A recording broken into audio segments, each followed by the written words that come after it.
नमस्कार विद्यार्थी मैत्रिणींनो, मी कल्पना देशमुख, बालविकास प्रकल्प अधिकारी म्हणून सध्या ठाणे जिल्ह्यात कार्यरत आहे.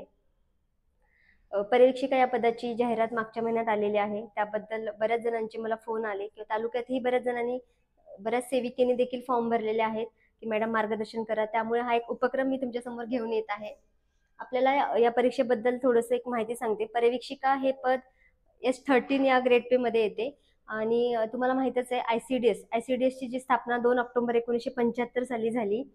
तर गावागावात त्याच्यामुळे अंगणवाड्या चालू झाल्या. अंगणवाड्यांसाठी अंगणवाडी सेविका हे पद तयार झालं आणि अंगणवाडी सेविका ह्या पदावर पर्यवेक्षण करण्यासाठी पर्यवेक्षिका हे पद निर्माण झालं. बालविकास प्रकल्प अधिकारी यांच्या अंतर्गत किंवा यांच्या अंडरखाली पर्यवेक्षिका या काम करतात. ज्या अनेक योजना आहेत आपल्या बालविकासाच्या, आयसीडीएस ही मुळात ही योजना आहे.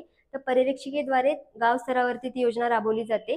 त्यामुळे या तुम्हाला माहितच आहे की या पदाचा मेन म्हणजे या पदाचा ग्रेड पे हा S13 आहे.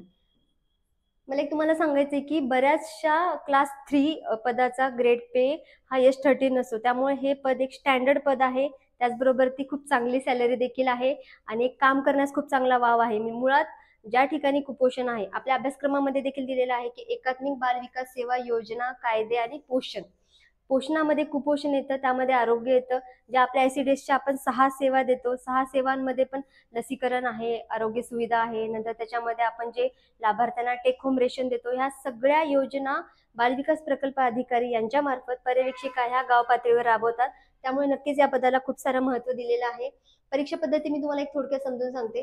ह्याच्यामध्ये TCS द्वारे ही परीक्षा घेतली जाणार आहे. परीक्षा ही पूर्णतः वस्तुनिष्ठ स्वरूपाची होणार आहे. त्यामध्ये 100 प्रश्न दिलेले आहेत, त्याला 200 मार्क दिलेले आहेत.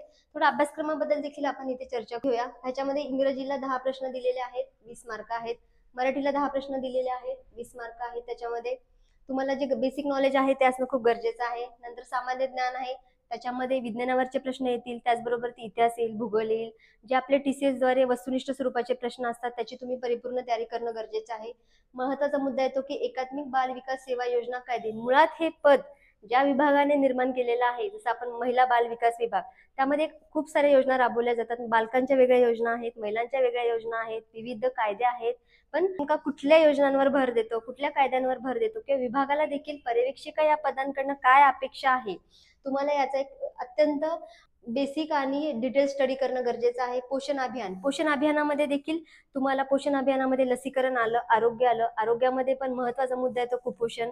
जसं आपल्याला माहितच आहे, आता मी सुद्धा कुपोषणाच्या ठिकाणी खूप काम केलेलं आहे. पर्यवेक्षिकाचा तिथे खूप मोठा रोल येतो.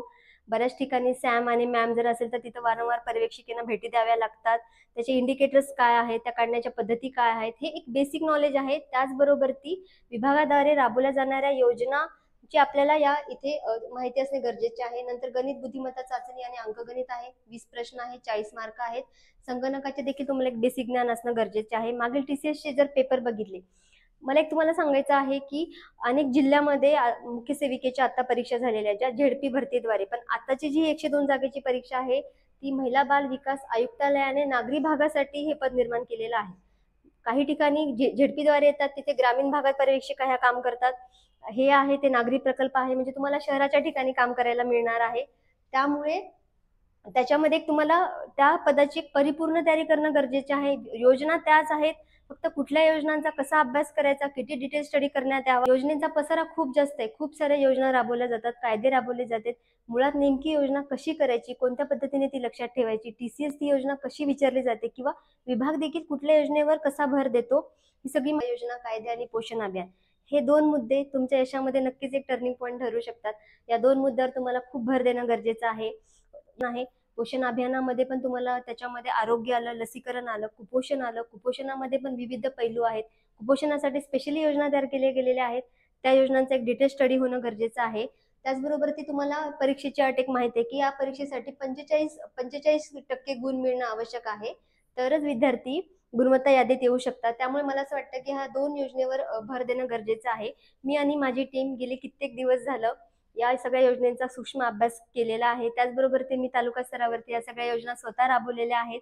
मला देखील माहिती आहे की कुठल्या योजनेला विभागामध्ये किती भर दिलेला आहे, त्या योजनेची सुरुवात कशी झाली, त्या योजनेमागची पार्श्वभूमी कशी आहे, ह्या सगळ्या गोष्टी आम्ही एकत्रित केलेल्या आहेत. या सगळ्या याची आमची पूर्ण तयारी झालेली आहे.